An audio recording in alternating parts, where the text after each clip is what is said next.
You're listening to the Journey Podcast. What if the most powerful healing tools are already within us, waiting to be activated? Stay tuned for more. Hi, I'm Petra Brunbauer, and with decades of experience with sadness, pain, anxiety, and stress, I finally figured out how to leave all that behind. And this podcast shows you how to break free permanently so you can reclaim your sanity and find the self-esteem and energy to go after the life you desire. With real talk about mental health, holistic healing, and the tough journey of coming out the other end. This is the Journey Podcast. Welcome to today's episode. In this episode, we explore the empowering concept of natural self-healing, highlighting the body's innate ability to restore health and balance. We dive into various holistic approaches and practices that support the self-healing process. By embracing a holistic lifestyle, we discuss how we can activate our body's natural healing mechanisms, promoting overall well-being and vitality. Our guest shares insights into her journey of natural self-healing, offering inspiration and practical tips for those looking to harness their own healing power. We discuss the importance of listening to our body's signals and being proactive in our health and wellness journey. Sarah Dawkins is a holistic health and healing coach, keynote speaker, the author of Heal Yourself, a multi-award-winning entrepreneur, and previously she was a registered nurse for 20 years. She has extensive experience in health and healing from naturally self-healing a multitude of health issues and through her work as a registered nurse. Sarah supports clients to find and heal the root cause of their health problems, thereby improving their health and ultimately their lives. Let's meet Sarah Dawkins.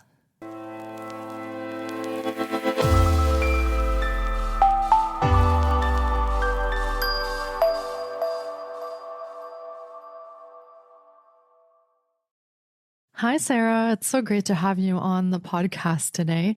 I've been looking forward to getting to chat with you because natural self-healing is such an interesting and intriguing topic for today's conversation. Welcome to the podcast. Thank you, Petra. It's great to be here. And yes, isn't it just? Yeah, I feel that as time goes on, this topic becomes more and more important. So I think we're going to have a fantastic conversation today about things people really need to hear about. So yeah, let's dive in. And do you want to share a little bit about yourself and your background and how you came to do what you do today and what you do? Absolutely. Thank you. So I was raised by a nurse. My mum was a nurse and she'd tell me things that she did in her job. And I liked the idea of caring for people when they were in a vulnerable situation. So I trained to be a nurse and went into nursing and was fully bought in. When we're sick, I would go to the doctor, I'd get a diagnosis and a prescription and take the tablets, and I would consider myself healed. And I never, ever thought anything different until 2005 when we'd moved to America. And I was having a conversation with one of my colleagues, an American nurse, and she just questioned something that I was doing at home with pharmaceuticals. And I'd be like, why would she question me? She's a nurse. It's what we do. It's normal. Anyway, me being me, I went off and did some research, which led to more research, which led to more research. And I started reading and understanding that actually our body heals when we support it. I mean, it heals anyway when we get a cut or a bruise. We don't ever think about how am I going to heal this? We just know that it will heal. So I thought, well, why not other things as well? So I did more and more research and started looking at what I could do for myself. And at the time, I'd had psoriasis, eczema, and acid reflux, all coming and going, but never going and staying gone, all kept coming back. So started tweaking my diet and doing some de-stressing and a bit more walking. And I stopped eating dairy and gluten. And within a couple of weeks, maybe a month maximum, it all went away and stayed away. And I'm like, wow, there really is something behind this. So I'm now looking at, well, my whole life, I was 41 when that happened. And I'm looking at all these years. I've never known this because of how I was raised. And now I've found this out. I'm seeing direct results from what I'm doing, but I'm still struggling a little bit because I've been raised for 41 years with this belief system. So I started looking at changing my belief system because I'm now seeing the results of what I'm doing and believing that my body heals. So I believed more and more and looked at what else I could do. I went on to heal chronic pain, an underactive thyroid, burned out adrenal glands, and I ended up in a depression with suicidal thoughts. And I healed all that myself against my doctor's wishes. He wanted to medicate me. And we were back in the UK at that time. But because I was feeling suicidally, wanting me to go back every month, just I suppose to make sure I was alive and see how I was doing, I had no idea what I was going to do because when you're depressed, your mind's not fully functioning properly. I really didn't know what I was going to do, but I knew, I believed in my body that I could heal whatever was going on. And I found Charlotte Gerson of the Gerson Institute, and she says, healing is healing. You can't heal two diseases and keep one. And that really resonated with me because I've got a few different health problems going on. As I was supporting my body more, I learned that through my own healing, that there's a mental, a physical, an emotional, and a spiritual aspect to healing. But when I first started out, I could only see the physical plane because that's what we tend to think of, isn't it? You need more nutrients, you need to exercise, you need to walk more, you need to hydrate more. And that's where we tend to think healing is the journey to healing is through that. So as I'm doing more and reading more and doing more research, I realized these other elements. And it was through those other elements, it was the emotional aspect specifically that I healed my past through going, funnily enough, when I was doing my coaching training, she took us on an internal body meditation to find our deepest hurt and to heal it. And up till then, I had no idea how much our past plays into our health and wellness and dis-ease. So as I understood that, I was able to forgive the happenings of the past, the people and myself, because nobody's born with a book. We all do what we can do at the time that we're doing it with the skills and knowledge that we have. So it's understanding that people only do what they can do with the abilities that they've got at that time, which helps us to be able to see their perspective. So it's not about blaming people. It's not about being a victim of the circumstance. Although, if I'm honest, I was, when I was in that deep, dark depression, I was definitely a victim. And I think sometimes we have to sit in that victim mode and really feel it and understand why we've got to be there, to be able to feel it, to heal it, and then step out of it and start thinking different thoughts and changing our life through our thoughts and belief processes. It was quite a journey that I went on to totally change my beliefs 180 degrees from I need a doctor and medications to I don't need a doctor and medications now. I can do so much to help myself for my body to heal itself. Wow, thank you so much for sharing your journey. And I like the idea that you found something outside of what wasn't working for you that actually ended up working for you. And how do you incorporate that in your life now? Do you work with clients on that same path? Do you still work with these ideas of that the body can heal itself? Do you still work with that on a daily basis? And what does that look like to integrate that sort of in your daily routine? I think being proactive. Now I've done the healing. I'm now looking at my life through a proactive lens. What can I do on the physical, the mental, the emotional, and the spiritual level to stay healthy? Because I've come from that disease, that victim state, and that suffering. So now I eat well, I walk my dog twice a day, I do some deep breathing, but I also do on the mental level, I do some practice mindfulness, meditation. I live in Spain, so I'm always challenging my mind to learn new words in Spanish. On the emotional level, I'm always looking at what triggers me and what is it underneath that trigger that I still have to heal. I see my ego sometimes when it pops out, and it's a case of acknowledging it and understanding that we're not our ego. And on a spiritual level, it's coming back into me to recognize and listen to my own inner voice. I mean, people give it all sorts of names, and the name isn't important.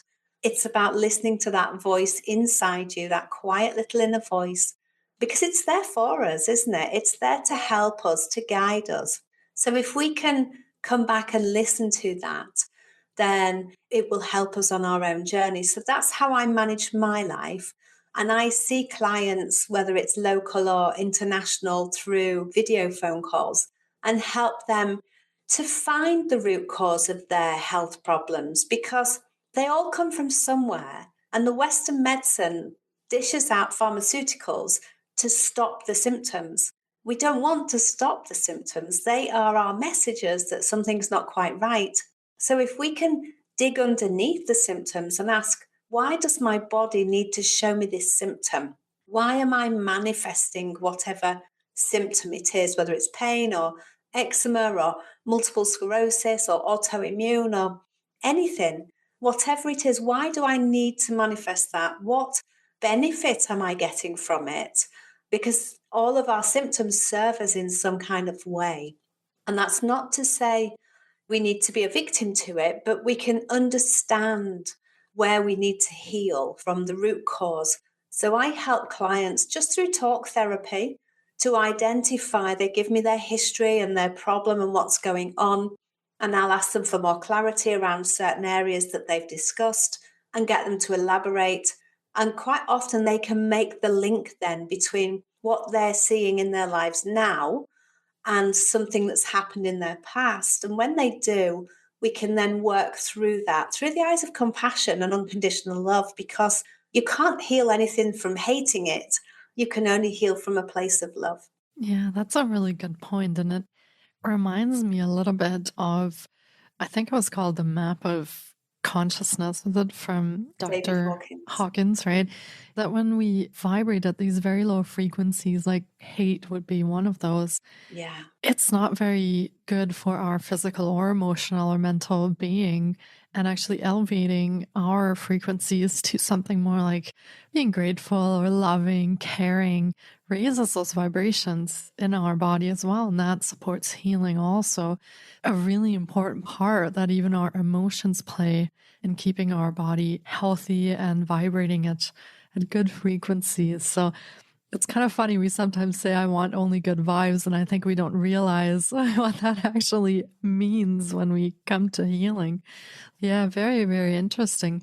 Now, you mentioned when you were telling us your story that you went against your doctor's wishes and didn't choose to take any medication for your depression. This approach in advocating for your health and doing this more naturally, how does this integrate with Western medicine? I feel like there is a place for Western medicine. Obviously, you have a broken bone or you need emergency surgery. There's a place for it. So how can we integrate those two that sometimes seem a bit opposing when it comes to our health? How can we integrate those and sort of be the best advocate for our own health?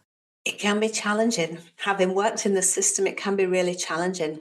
And absolutely, I totally agree. There is a place for Western medicine with traumas, accidents, emergencies. And my dad wouldn't be alive now if that wasn't the case, because he had pleurisy, pneumonia, and sepsis, and he was incredibly poorly. So there is a place for that. But I think as long as general medical practitioners are trained within that medical model and that training is sponsored by the pharmaceutical industry, I don't think the doctors are able to step outside of that model. But there are alternative practitioners. I know some doctors have paid for some extra training and done some research and are seeing life outside the medical model. But it does cause conflict for their job and their registration. It can be very challenging. But I think if you know and understand your body and you know what it's capable of, you can stand up for yourself like I did and say, I don't know what I'm going to do, but I know I'm going to heal this myself somehow, some way. Obviously, as I said, my doctor wanted me to go back every month to maybe just check in on me. And He didn't force me into taking pharmaceuticals because I'd said a clear no. This is my boundary. I am not going to overstep that. That's where I'm at.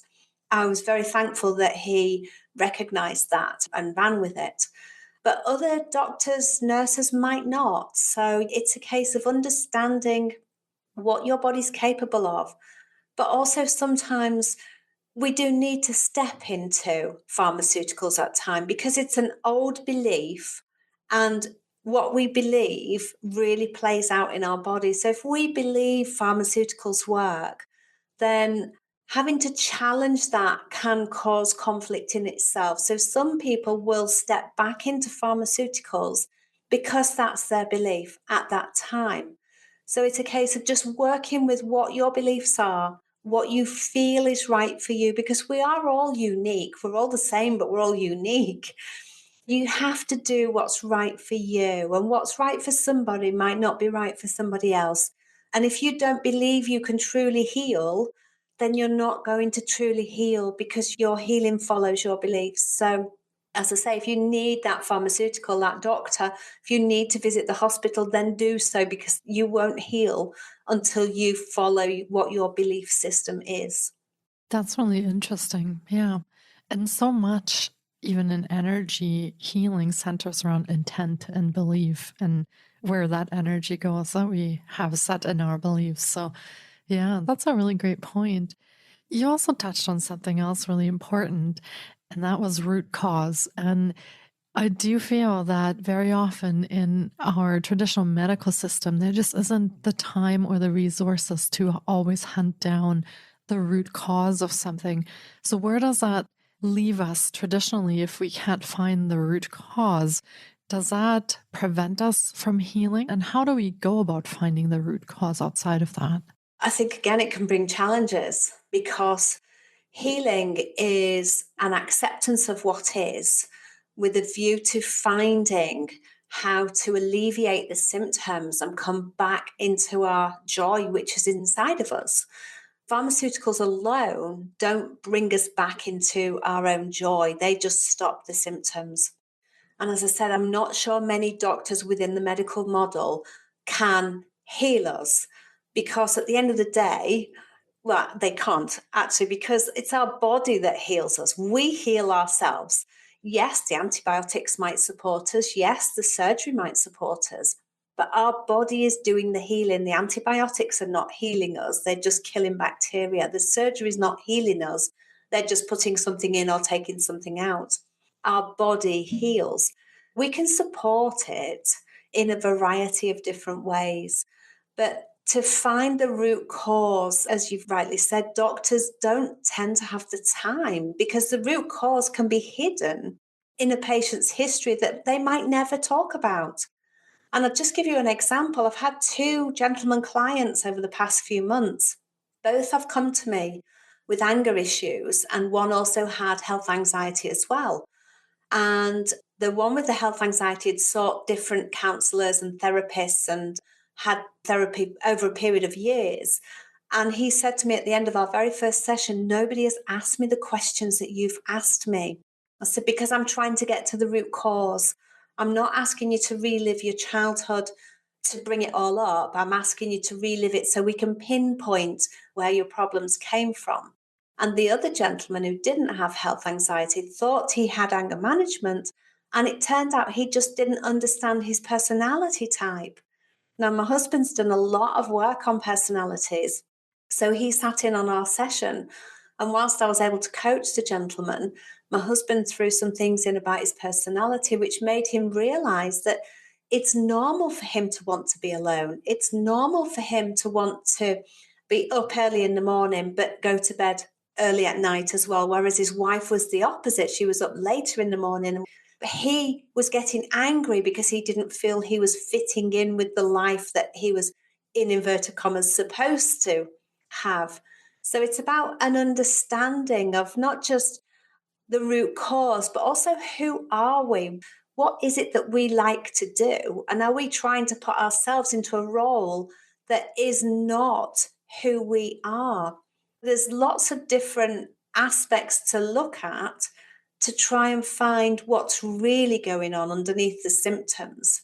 Yeah. And as I hear you speaking about this issue, I am wondering, we need more practitioners because I think the medical system as it is simply does not have the time and resources to take this time and do a full history, maybe spend sometimes hours with clients exploring what happened to them and what they've been through and what they're experiencing. So there is a place for many, many alternative practitioners because we do take the time to take those histories. We do take the time to dive very deep into what has happened to the client and the individual. How do you find that as a practitioner, investing that time into your clients? Is that something sustainable? Is that something that you think is sort of the healthcare of tomorrow, of the future, a necessary thing that we need to do to actually achieve healing for ourselves and for the world, really? Yes, absolutely, and 100%. Because when we take the time to take a client back to find the root cause and then support them in their own healing to identify, to forgive, to let go, they've healed. So then that problem, if it reoccurs again, they haven't fully addressed what went on, or there's something else underpinning that maybe hasn't been identified. But once we've healed. Whereas the pharmaceutical model is just suppress the symptoms, then they'll come back, then suppress the symptoms. That is never going to heal because you're not addressing why the symptoms are presenting. But if we take the client back to find the root cause and they heal from that, then that time is well spent because then they no longer need to heal that because it's dealt with, Yeah, it's a very different approach to health isn't it? than the traditional model. So, yeah, and I appreciate that more and more people are looking for that deeper advocacy for their own health, for that deeper support. And you also wrote a book around this whole subject that we've been talking about called Heal Yourself. Why did you write the book, and what is the book about? It started as my own healing journey from the eczema, psoriasis, acid reflux, candida, joint pains, chronic pain, underactive thyroid, depression, and burned out adrenal glands. It started as a what I've done and healed all of this. And then I realized it wasn't enough. I wouldn't help enough people just from those few conditions I'd healed. I wanted people to see that we could heal a whole range of different health problems. So I reached out on social media, and 74 people came back to me with their own journeys.